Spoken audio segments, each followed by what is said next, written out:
Welcome back to Asinine Radio, a weekly podcast where we talk about music, and, well, that's pretty much it.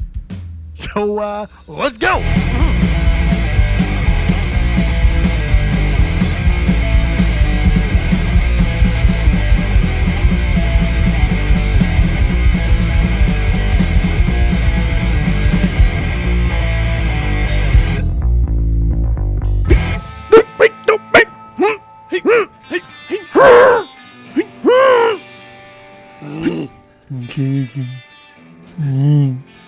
Don't like Times Square. Don't Times Square. This is Asinine Radio. This is the weekly music podcast. The music podcast where we rank all of the albums from whatever band we're doing this week. And this week we're doing Yes, but we're only going to be ranking their first 9 records, the original John Anderson era. And before we do that, we're going to do our 6 Degrees of Tom DeLonge. If you don't know what that is, look up the 6 Degrees of Kevin Bacon. Same idea, but with Tom DeLonge to the artist of the week.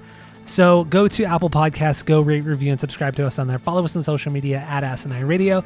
Tweet at us, send us a DM. I don't care. We'll probably talk about it like we talked about our guy from Texas on the last episode regarding grunge.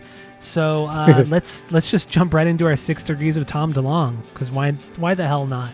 Sure. So what do you got, Jeff? I have 2. So I don't know how many you have or what you want to do. I have 1. Okay, so then I guess I'll go first. Okay, you do that. This one is just like a super easy one, kind of a cheap one. But Rick Wakeman. Starting with Rick Wakeman, who is and was the keyboardist of the band Yes. He was featured on one Black Sabbath song when they were recording the album Sabotage. And so we go Ozzy from Black Sabbath to Post Malone, because Post Malone was on the latest Ozzy record. And then we go Post Malone to Travis Barker because they did that Nirvana set last year. And then Travis to Tom DeLonge. So that was kind of an easy one. So what do you got? Well, Steve Howe and Rick Wakeman both did work on Lou Reed's second album. That was his self-titled second album. Mm-hmm. Lou Reed did guest work on The Killers, a B-side album they did called Sawdust, which had Ronnie Vannucci playing drums. That's the drummer for The Killers. Mm-hmm. Ronnie is also in a band called Big Talk. Never heard of him. On their second album, Brooks Wackerman played drums. Oh, okay. So and then not only did Brooks play drums on, the best Vandals record, Look What Animal Stepped In, but he also played on Tom's solo album. So he did, yeah. And he has toured with Blink over the years. So There you go. That's a goodie. This one is it ends with the drummer to Tom as well. So we start with Billy Sherwood, who is the current bass player for Yes and has been in the band since like 1994 or something like that, having various roles in the band. So we start with Billy Sherwood. He also played in Missing Persons with Dale Bozzio, who was married to Terry Bozzio, and Dale and Terry Bozzio obviously both played with Frank Zappa back in the day. We go from Frank Zappa to his son Dweezil Zappa, who has put out many records himself. And Josh Freese is very good friends with Dweezil Zappa and has played on some of Dweezil's records. So then we go to Josh Freese, and then Josh Freese has played with Blink over the years. So there you go. Look at that. That's what I got. I didn't really want to end on Josh Freese, but I feel like the journey here was the destination. So it all worked out in the end. You just wanted to say Dweezil. Mm-hmm. Because who doesn't like to say that? Dumb name. It's not his real name. Stupid. Okay, so that's our 6 Degrees of Tom DeLonge. Let's just get into the album rankings. So we're going up through Tormato. So we're going from the first Yes record through to Tormato, technically the classic John Anderson era of the band from the early 70s to 1978. So we're going to start with our worst album and then our biggest banger off of that. So what do you got for your number 9? Going for the one. This is their 8th one, 77. It's the one with the guy's butt in the cover. Yeah. Yeah. Not really a fan of this one. This came out sounding weird. It was like a mashup of all their sounds. It just didn't mesh well. They got rid of Roger Dean and kind of redid themselves. and the sound is just it's too pop. Focusing on Anderson, it's not necessarily an automatic bad thing, but they never backed it up with any substance like they normally do. So I don't have a banger for this, and I didn't really enjoy this one that much. But you have it on vinyl. Yeah, it was free. You had to get the butt guy. You had to get the butt guy. Yeah, plus it's funny to pulling it out. Look at his butt. Because butts are funny. How many butts do I got to cut? You know what I'm saying? Oh, God. Okay, so my number 9 is Tales from the Topographic Ocean, their 6th record.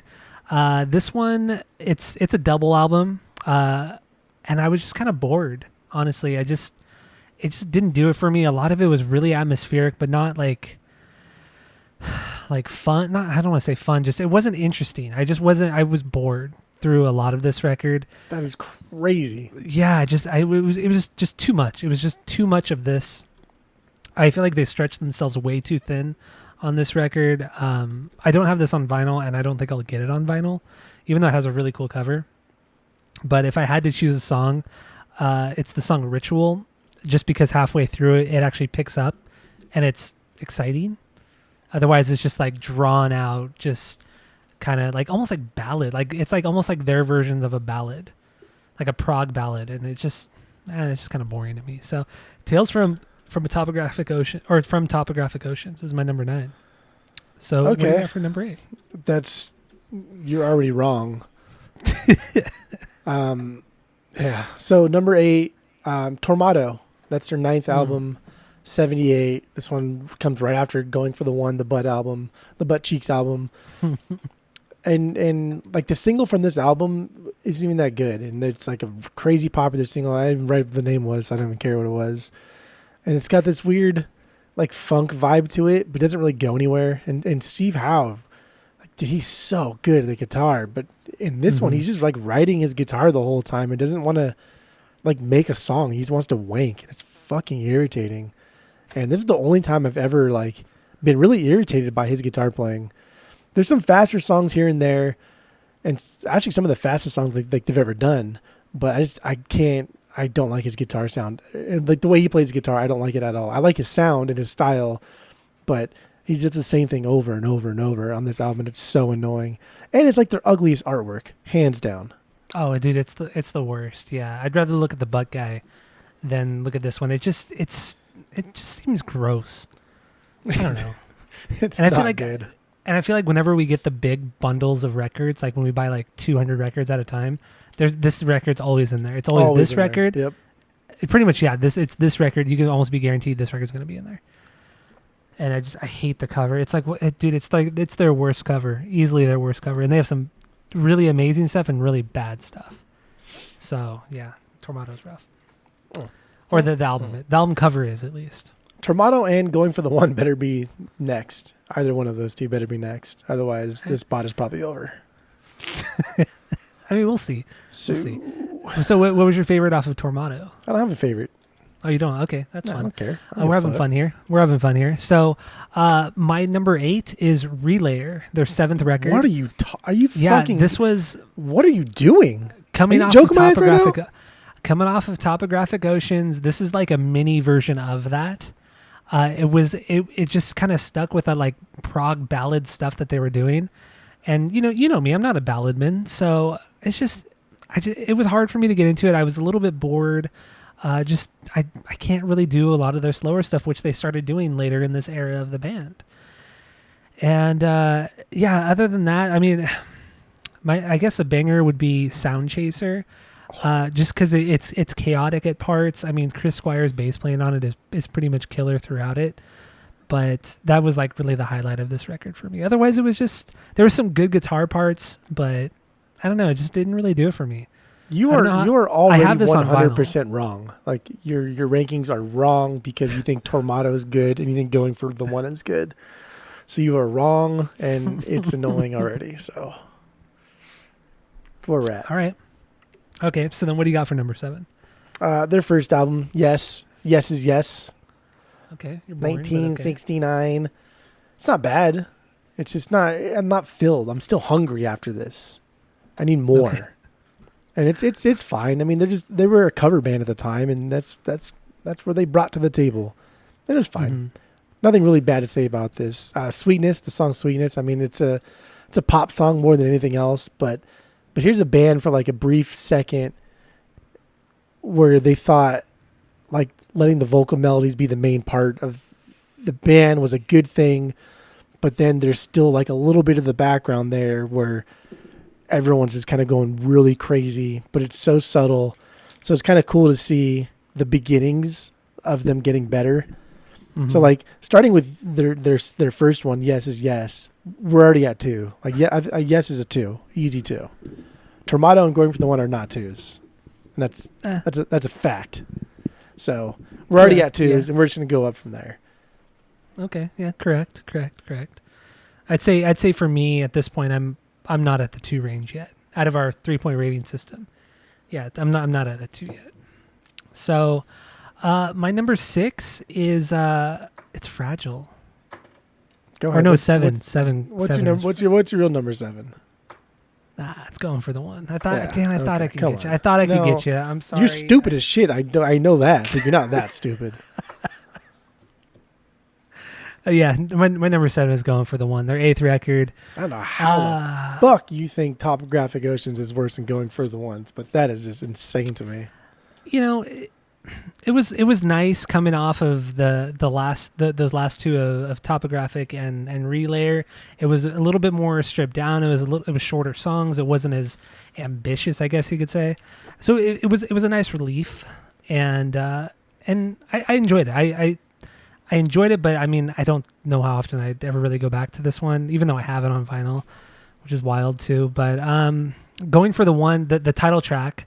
Is probably it's my biggest banger. It's probably the most straightforward song on the record, and it reminds me a lot of their first 2 records, which was kind of cool. How they kind of threw it back there, and just some good moments overall. Like at the guitar playing at the end of the song Parallels was solid, and then the closer Awaken, that song is just too long. That's kind of why this one gets as low as it does, is because that song is like 16 minutes, and it was just too much like Topographic and Relayer, and it just kind of killed it at that point. So I don't know. That's my number 7, is Going for the One. So what do you got for 6? Okay, number 6 is Tales from the Topographic Oceans. Their 6th album. This is it's interesting to think that this is their first double like studio LP, because they do have a lot of long songs. And then their live stuff is always very, very long. But I thought this was a rad concept. This is a concept album. It's just 4 songs. And essentially the songs just flow together anyway. So it's kind of just one song, one concept. I think it flows very nicely.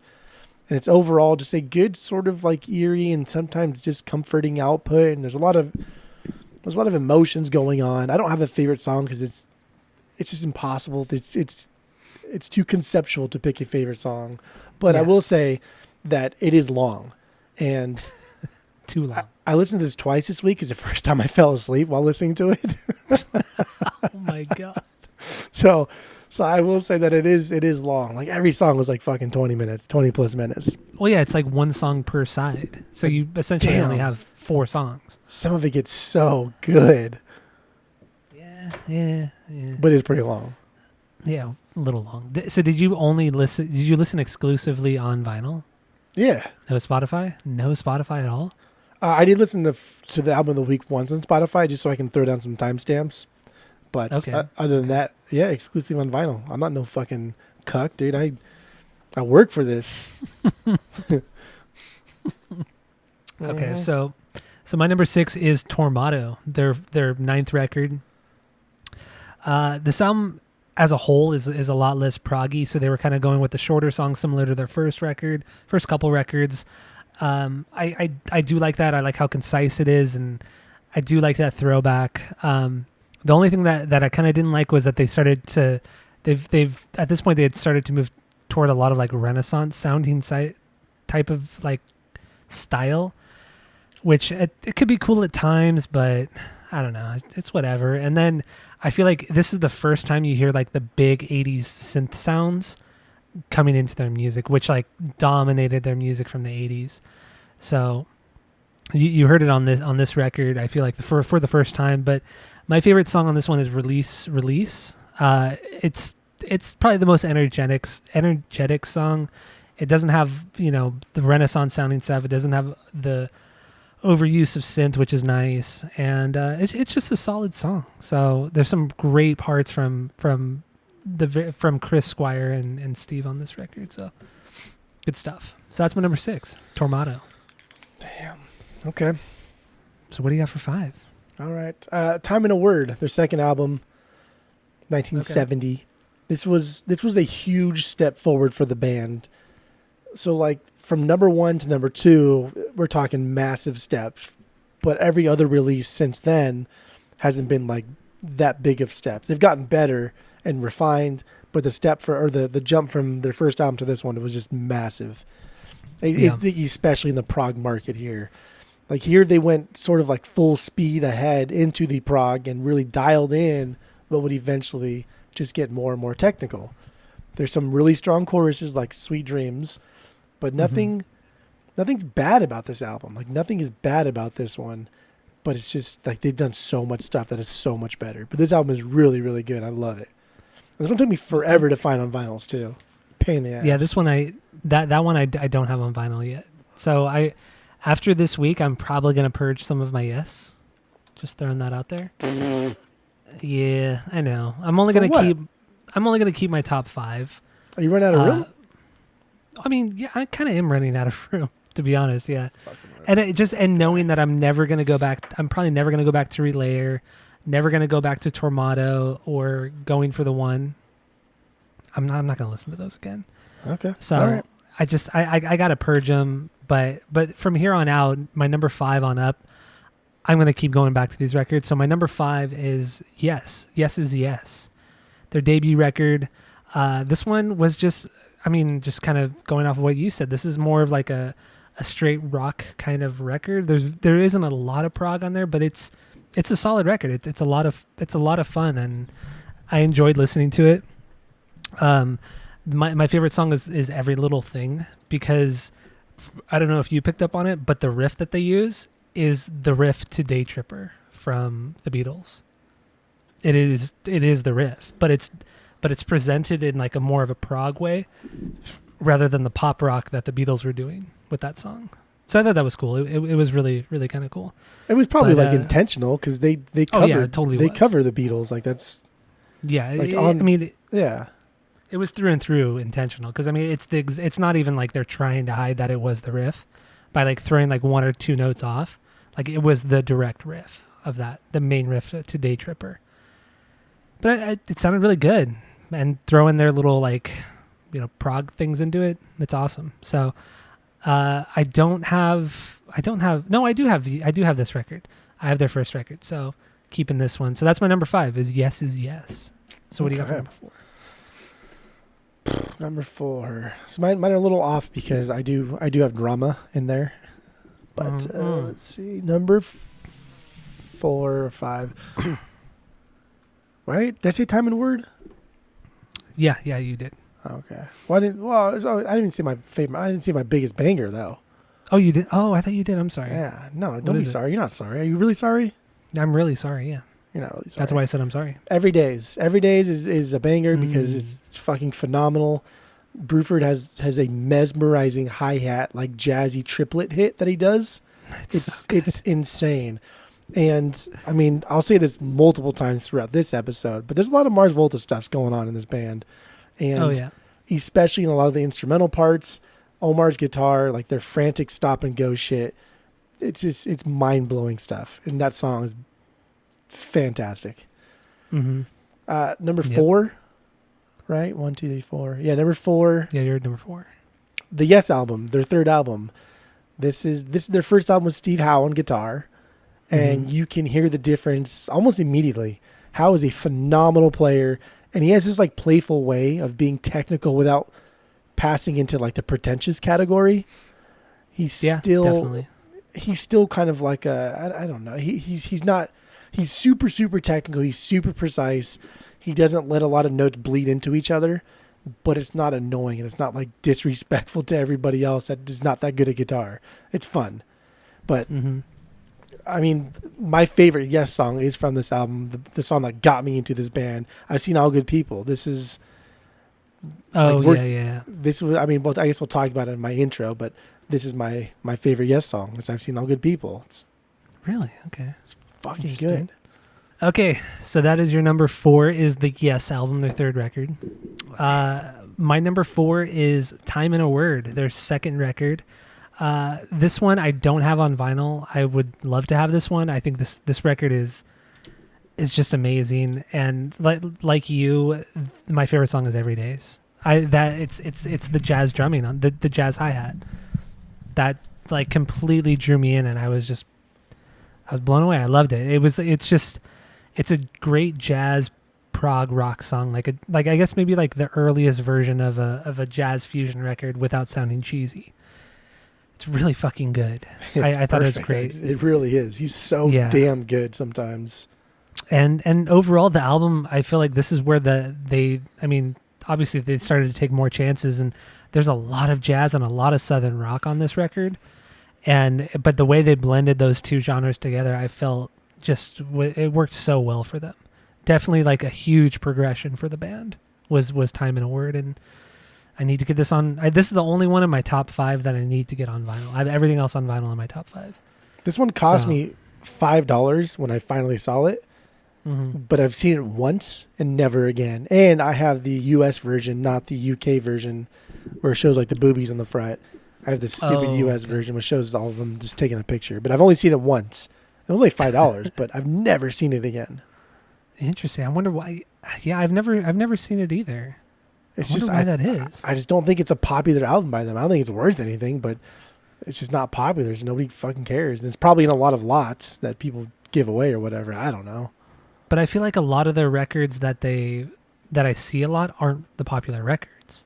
That's true. Like Tormato, like Going for the One. Yeah. Like, dude, you see those so much. I think all the time. And then what's the one with the really cheesy 80s cover, the gray one with like was it 90215 or whatever? Yeah, 90125 with Owner of a Lonely Heart. Well, I guess that song's really popular, but yeah. The song that I thought was by The Police for many, many years. Oh my! That's what I thought too. And it's so annoying because sounds like a Police song, right? It really does. It's so frustrating. And then every time, because I listen to all these records on Spotify, and I listen to all the ones I have on vinyl, and every time I would finish an album on Spotify, it would automatically go and play like the next like Yes song from their catalog, and it was always Owner of a Lonely Heart every fucking time. That's nasty. For 9 records, I listened to the beginning of that song. Oh, it was so annoying. I do not like that song. So dumb. Okay, anyway, so what do you got for your number 3? So this is actually my number 4. I thought we were going to do drama. I told you to do drama. I forgot. Because even though it doesn't have Anderson on it, it's pretty damn good. So I listed drama as my number 4. This is the only album sung by Trevor Horn, but even then he still tries to sound like Anderson, and it's just, dude, it's fucking good, and it's forgotten so often by fans because they broke up like right after this release, and then Anderson came back, and then he never really wanted to do any of these songs because they weren't his songs. So he's being a little butthole about it. And it's a shame because it's a killer album. And there's some very, very heavy metal riffs and shit on this one. That's why I thought you would like it, because it's pretty damn heavy for a Yes album. Bam. Fuck, I should have listened to it. I know. That's right, though. You'll like it. It's really good. The art that they brought back Roger Dean to do the artwork after Tormato and Going for the One. And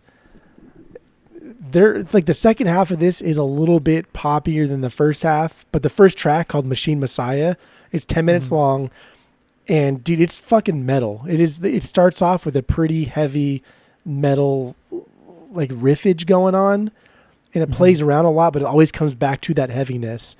And Squire's bass is loud. It's finally super, super loud and super aggressive. Okay. Fuck, I should have listened to it. I don't know. It's good. I've only seen this one once too, or actually twice. and I bought it the first time, and then Sloan bought it the second time, and both times it was like $10. That's expensive for Yes. It is a little expensive for Yes. I've never paid more than $5 for a Yes record. Yeah, Ever. I paid more than that. What'd you Actually, pay more for? I've only paid $10 because the other one that I bought with the 45 was also $10. Oh, that one. Yeah. But anyway, my number 3, right? Because Mhm. I'm actually on 3, not 4. Yeah, you're on 3 now. Yeah. Yeah, 3 is our album of the week, Fragile. Yes. Interesting. Very Yes. interesting. So Relayer is that high for you? That's unbelievable. I know. I was pretty upset. That's probably your was. number one. You fucking. It could be. goddamn It could be 1. It could be 2. If it's your number one, I'm so glad that you didn't pick the album of the week. Because I would have been bummed. I wouldn't have picked. I mean, shit. go ahead. What's your number 3? My number 3 is the Yes album, their third record. The song, the song "Clap" leading into Starship Trooper. Those songs, they have to be played back to back. Just because "Clap" is that all acoustic song, and it goes so well into Starship Troopers. So those are my favorite songs on the record, but they have to be played together. Yes. But this album is it's way more experimental, way more so than their second one, which I was surprised by. And it's a bit more wanky, which is nice, but it's not overdone. It's not obnoxious. And in the end, they always Steve Howe, they bring it back around. Yeah. They do it so well in this era. They just bring everything back around, and I don't know. It's these 3 records that I think are just unreal. They're so fucking good, and my top 3 I think are just, I don't know, they're fantastic. And then my biggest surprise was that I've seen All the Good People. That's crazy that it's on this record. Like this early in their career, I think this is, outside of Owner of a Lonely Heart, this is their biggest song. And I couldn't believe it. Like that they can make such like a huge pop rock hit, but then yet still just kill it prog wise. It's remarkable. It is. Truly remarkable. It's essentially Owner of a Lonely Heart, but if you take the mask off, it's this fucking prog rock epic. Mm-hmm. And it's masked so perfectly because, we'll get to it later, but yeah, well, it's good. It's really good. It's good. So then what's your number 2? My number 2 is Close to the Edge. Okay. That's my number 2 as well. So we might as well both talk about it together. Yeah, Close to the Edge. This is the last one with Mr. Bruford. He left to go join another massively huge, influential prog band. But King Close Crimson, to the right? Edge, yeah. Yeah. Dude, like, what a fucking album this is. This is so over the top. Like, it's so extravagant, but it's so well thought out. Like, it's not my favorite, but I think this is their best album. It's just, it's one of the best prog rock albums of all time. Easy. It's so perfect. Like, everything about this album is fucking perfect. Everything is just, every note that they do, they thought about it. Every single person probably had input. Is that 8th note better than a 16? Is this time signature better, or should we add 1 or 2 more notes to this measure? Like, everything about this is so technical, but it sounds flawless. It sounds absolutely flawless, and it just sounds so easy when they do it. It's annoying. And the first side is just one fucking song. That's what I was going to say. That's so annoying. The first side is 18 minutes and 40 seconds. And that's my favorite song, and it's only because it's such a perfectly executed prog song that the stuff on side B is really good, but just in the context of the entire record, side A just blows it out of the water. It's almost like they didn't even need to make a side B because side A was so good. So it's just an amazing fucking record. Close to the Edge is amazing. It is. It absolutely is. And again, this is like their best record. So, but it's not, because you put Relayer higher than this. That's my favorite record, but Well, my favorite record is obviously Fragile. So, wait, what's your favorite off of Close to the Edge? Is it the title track? Yeah, for sure. Okay. It's Yeah. I mean like and then like it's separated into 4 parts and each part kind of like has its own theme, but then it transitioned into another part, and there's just like there's a lot of stuff going on. And unlike The Wall by Floyd, where that album is so up its ass and you can hear it and you can feel it, this album is also up its ass, but it doesn't feel like that. It just feels natural. It feels like it came natural to these guys. Like these guys didn't even try very hard to make something this good. Well, it's probably because, this is what their 5th record in. The Wall is like their 9th record in, and they had already blown up at that point, or Pink Floyd had blown up at that point. So it's in context, it's a little bit different. And the fact that I mean you're talking, you got like the dream team here. You got Steve Howe, who he does kind of like one thing, but fuck does he do that good. And then Chris Squire, phenomenal bass player, Wakeman, Bruford. Remarkable. I mean this is like a dream team here. Yeah, and that's why it's so damn good. It's funny because we'll talk about never mind. And like the cover, dude, like Roger Dean does really extravagant, crazy, eclectic covers, and this one is like the opposite. It's just basic. Yeah. And like for their most technical, extravagant, insane album, he does the opposite of what he normally does. Like just genius. It is the opposite, but it's still like it's like cool. It's like a cool green color. Like it's not. I don't know. It fades up to the black, right? Like there's some kind of light at the bottom of the record that like shines upwards. Yeah, it's a rad cover. I love that record. It's like on vinyls too. You have it on vinyl, right? I think I have it on vinyl. Yeah, I have it. It's a good green, and like the way the jacket feels, it's like that gritty kind of cardboard feel. It's not glossy or anything. Yeah, I know what you mean. It's a good green. It's a good cover. It's a good album. Damn, it's a good album. It's fantastic. So, all right, so your number one's Fragile because you're a cuck. Yeah. But let's get into the real number one here. Let's get into the real number one here. It's not because that's number 8. But it's Relayer. This is their 7th album. So when I first heard this album, when I was getting into Yes, when we first started doing this, I thought like, oh shit, this is my favorite of them. I know it's not like their best, but this is my favorite. And then I was listening to their discography again, and then coming off of like other albums, I was like, there's no way that this can even come close to like Fragile or Close to the Edge or even Topographic.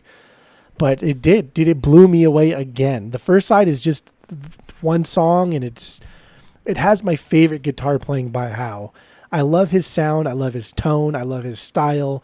And then matched up with the new keyboardist, they had this other Swiss dude come in, and he kind of brought like this new edge. Because Wakeman is dude, he's like the fucking Mozart of prog keyboard players. But they bring in this other dude named Mraz, and he has like this new edge. He's like some Swiss refugee, and he comes in and they start messing around with like some more jazzy fusion shit. And it's good. It finally allows like Steve Howe to really like breathe and extend his solos to kind of where he wants it to go. Whereas Wakeman wanted him to kind of keep it like structurally sound, where now it's just kind of like a freeform jazz free for all. And then Howe switched to a Telecaster for the first time in this one. So it gives it that rad 50s Telecaster sound, and just adds to like the overall hot jazzy feel. Like that, man, like dude, Steve Howe's guitar tone in this is like one of my favorites of like all time. It just sounds absolutely perfect. And that's like my dream guitar is a 50s Telecaster, and I have a bootleg of that of PV generation. So if I ever even do it, like the 50s Telecaster is just bar none the best thing ever. And he uses that here, and it sounds absolutely fantastic. Love this album. It's okay. It's an okay record. No, Relayer is a 3 out of 3. Like I'm going to tell you right now, Relayer and Close to the Edge is 3 out of 3. My number 3 is Fragile. I won't spoil it and give you if it's 3 or 3 out of now. I don't know. But the first 2 are 3 out of 3s. Easy. Oh, you're so stupid. You're so dumb. I mean, maybe if I listen to Relayer out of the context of their discography, because like I said, when I listened to Relayer, it was straight off the heels of Topographic. That's So it was a lot one, of yeah. It was a lot of yes.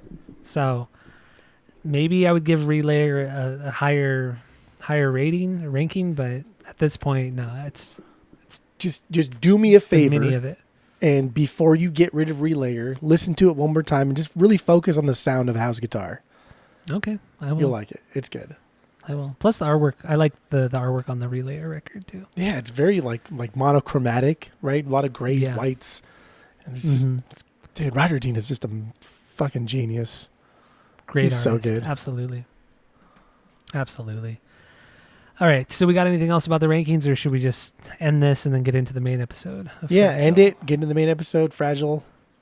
Okay. So Okay. yeah, thanks. Yeah. Thank you for listening. Go to Apple Podcasts, go rate, review, and subscribe to us on there. Follow us on social media at S9 Radio. And once again, that's it.